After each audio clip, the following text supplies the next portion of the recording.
The note was written in crayon on a napkin, the letters wobbly and desperate. Help me. My stepdad locks me in the basement when I'm bad. He says if I tell anyone, he'll hurt my mom. Please, I'm scared. Marcus Diesel Coleman found it tucked under his coffee cup at Betty's Diner on Route 47. He'd been eating breakfast after an overnight ride when a little girl with tangled brown hair and a fading bruise on her arm brushed past him. She moved so quickly, so deliberately. He barely noticed her slip the napkin under his cup before she scurried back to the booth where a woman and a man sat. The woman looked exhausted, defeated. The man looked angry, jaw clenched, eyes hard. Diesel unfolded the napkin and read it 3 times, his breakfast forgotten, his blood running cold. He looked at the booth.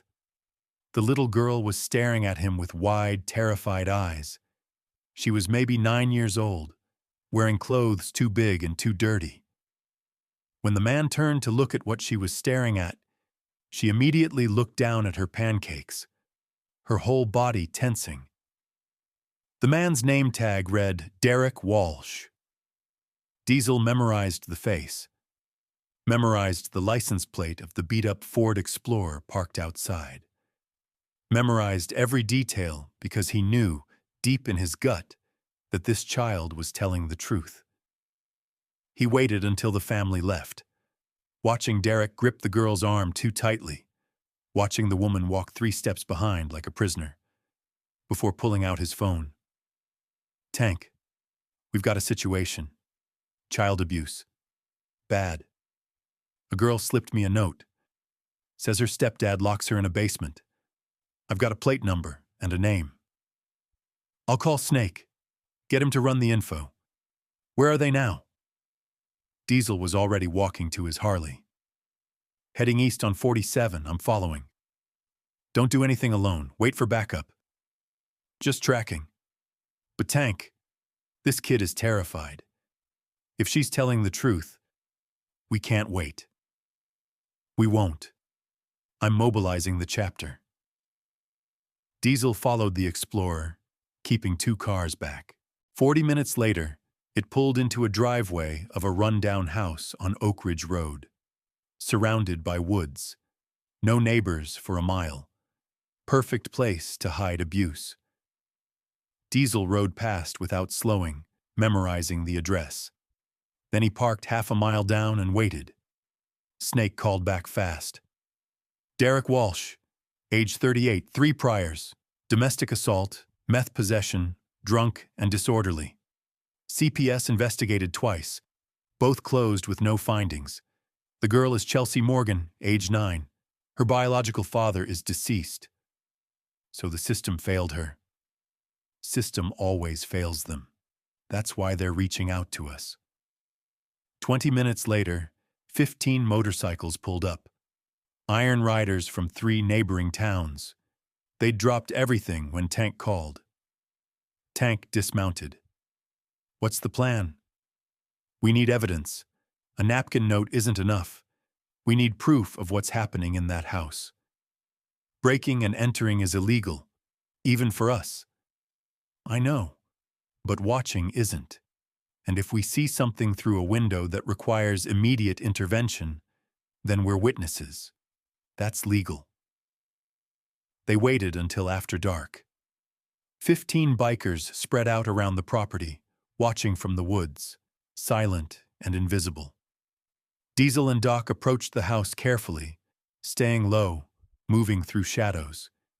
There was a small basement window at the back, covered partially by overgrown bushes. Diesel knelt beside it and looked inside. Then his whole body went rigid. Chelsea, 9 years old, chained to a pipe on the wall like an animal, a real chain, heavy metal, locked around her tiny ankle. She sat on a thin mattress on bare concrete. No blanket, no heat. Shivering in the dark. A bucket in the corner, because she couldn't reach a bathroom. She was crying. Silent, hopeless tears. The kind of crying a child does when they've learned screaming doesn't work, when no one's coming to help. Diesel's hands started shaking. His vision blurred with rage so pure it felt like fire in his chest. Doc looked in and had to turn away, hand over his mouth. "Jesus Christ," Doc whispered. "She's chained." He chained a little girl. Tank appeared beside them, looked through the window. His jaw clenched so tight a muscle twitched in his cheek. "I've seen a lot of evil," Tank said quietly. "War, violence, cruelty. But this is a different kind of monster." Diesel stood up, breathing hard, fists clenched so tight his knuckles were white. "We're getting her out. Tonight, I don't care what it takes." "We do it legal," Tank said, his voice steel. "We do it right, because that monster doesn't get to walk on a technicality." Diesel pulled out his phone with shaking hands. "Call 911, now." "Before I continue with what happened next, I need to ask you something. If you found a note like this from a child, desperate, scared, begging for help, what would you do? Would you call police immediately? Would you investigate first, like Diesel did? Drop your answer in the comments, because what happened in the next few hours required split-second decisions that would determine if Chelsea lived or died. Tank made the call, voice shaking with barely controlled rage. "I need police and child protective services at 4247 Oak Ridge Road immediately. There's a child being held in a basement against her will, chained. This is an emergency." "Sir, how do you know?" "Because I'm looking at her right now through a basement window.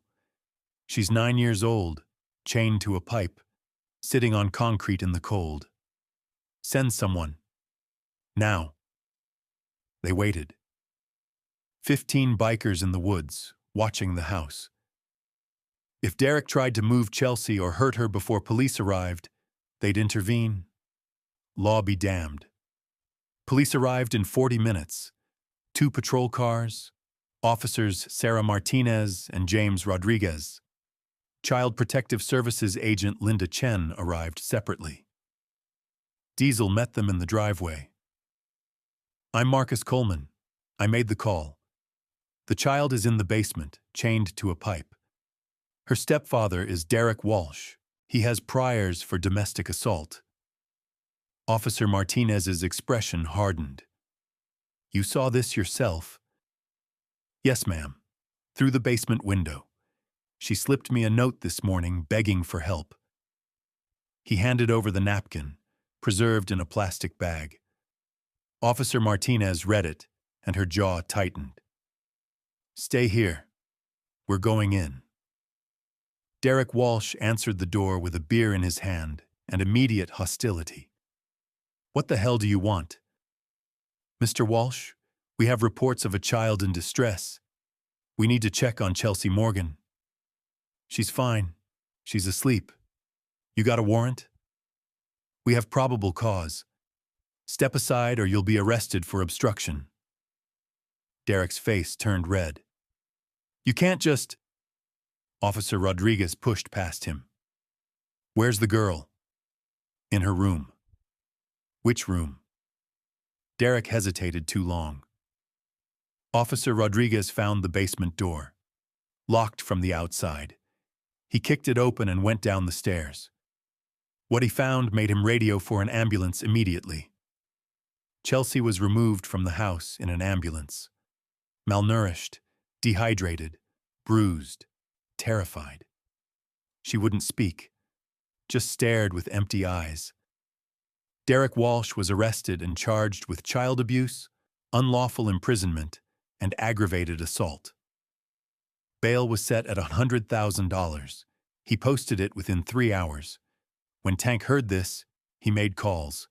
To every biker club within 200 miles. To veteran groups. To abused survivor networks. Derek Walsh tortured a 9-year-old in his basement. He's out on bail. We're not letting him disappear. By evening, 80 motorcycles surrounded Derek's house. Not threatening, not breaking laws, just present, watching. If Derek tried to flee, they'd know. Derek couldn't go anywhere without bikers following, couldn't sleep without the rumble of engines. "This is harassment," Derek screamed at police. "They're on public property," Officer Martinez said flatly. "Exercising their First Amendment rights, just like you were exercising your parental rights when you chained a child in your basement." The media caught wind. "Girl saved from basement prison by biker's note" went viral. The napkin note was photographed and shared millions of times. Derek's employer fired him. His neighbors protested. His own family disowned him. But the real story was happening in a safe house across town. Chelsea didn't speak for 3 days after the rescue. Not to police, not to social workers, not even to her mother. She just sat in the safe house, staring at walls, flinching at every sound. On day 4, Doc visited. He didn't try to talk to her, just sat on the floor beside her, put a box of crayons between them, some blank paper. They sat in silence for 20 minutes. Then Chelsea picked up a purple crayon, drew a small flower, then another. Doc picked up a blue crayon, drew a motorcycle. Chelsea looked at the drawing, then at Doc. "Is that your motorcycle?" Her voice was barely a whisper. First words since the rescue. Doc nodded. "Yeah, that's her." Another long silence. The basement was dark, all the time. Doc's eyes filled with tears. "I know, sweetheart. But you came. You saw me, even in the dark. We'll always see you, Chelsea. You're not invisible anymore." Chelsea drew another flower, this one yellow, like sunlight. "Can I draw more flowers?" "As many as you want." That night, Chelsea spoke to her mother for the first time. 3 words. "I love you." Jennifer held her daughter and cried. 3 months later, Derek Walsh's trial began. The prosecution presented the napkin note, the chain from the basement, medical evidence showing malnutrition and old fractures, photos of the prison Derek had created. Chelsea's testimony, delivered via closed-circuit TV because she was too traumatized to be in the same room as Derek, was devastating. "He locked me in the basement whenever I misbehaved," Chelsea said, her voice small but steady. "Sometimes for hours, sometimes days. He'd forget to bring me food. I was so cold and hungry and scared." "How many times did this happen, Chelsea?" "I don't know. A lot. Maybe 30? Maybe more?" The jury sat in stunned silence. Then the defense played their card. "Your Honor, we'd like to call Jennifer Walsh to the stand as a hostile witness." The prosecutor objected. "This is highly irregular." Overruled. The defense may proceed. Derek's lawyer approached Jennifer. "Mrs. Walsh, isn't it true that you knew your daughter was being kept in the basement?" Jennifer's face went pale. "He forced me." "Yes or no, Mrs. Walsh? Did you know?" Tears streamed down her face. "Yes, I knew, but—" "And you didn't call police, didn't remove your daughter from the home. In fact, you actively concealed the abuse from authorities during both CPS investigations. Isn't that true?" "He said he'd kill her if I—" "Yes or no?" "Yes," Jennifer sobbed. "Yes, I knew, and I'll never forgive myself." The defense lawyer turned to the jury with a triumphant look. No further questions. The courtroom went silent. Derek smirked. His lawyer had just made Jennifer look like an accomplice. If the jury blamed her too, maybe Derek's sentence would be lighter. Then the prosecutor stood up for redirect. "Mrs. Walsh, how many times did Derek beat you?" I don't know. "Dozens." "How many times did he threaten to kill Chelsea if you left?" "Every time I tried. 6 times I tried to leave. Show the jury your scars. Jennifer stood up, pulled up her sleeves. The jury gasped. Scars, burns, fractured bones that had healed wrong. Mrs. Walsh, were you also a victim? Yes, Jennifer whispered. But I should have protected her better. I should have. You did protect her. You survived. You stayed alive so she wouldn't be alone with him. And when you finally had a chance, when the bikers rescued Chelsea, what did you do? I testified against him. I gave them everything, every document, every photo, every detail, because I chose my daughter over my fear. The jury looked at Jennifer with new eyes, not as an accomplice, as another victim who found her courage. Derek's smirk disappeared. Diesel testified about the note, the surveillance, what he'd seen through the window. That child was desperate enough to trust a stranger, a biker she didn't know, with her life. That's how badly the system had failed her. The jury deliberated for 2 hours, guilty on all counts. Derek Walsh was sentenced to 35 years in state prison without possibility of parole for 20. When the verdict was read, the courtroom, packed with iron riders, abuse survivors, and community members, erupted in applause. The judge allowed it. Chelsea and Jennifer were placed in intensive therapy. The iron riders funded everything: therapy, housing, medical care, a lawyer to help Jennifer file for divorce. Doc visited Chelsea every week, brought books, taught her to draw, sat with her when nightmares came. Slowly, painfully, she learned to trust again. 6 months after her rescue, Chelsea was different. Still healing. Trauma doesn't heal quickly, but laughing sometimes, playing, going to school without fear. The Iron Riders threw Chelsea a 10th birthday party. 50 bikers showed up with presents, cake, and motorcycles. They let her sit on their bikes, rev the engines, wear a tiny leather vest with a patch. Honorary Iron Rider. Chelsea sat on Diesel's Harley and smiled. Actually smiled. "Thank you for saving me," she said quietly. "You saved yourself, kiddo. You were brave enough to ask for help. That took more courage than anything I've ever done. Can I ride with you sometime? When you're older and your mom says it's okay, absolutely." Chelsea hugged him.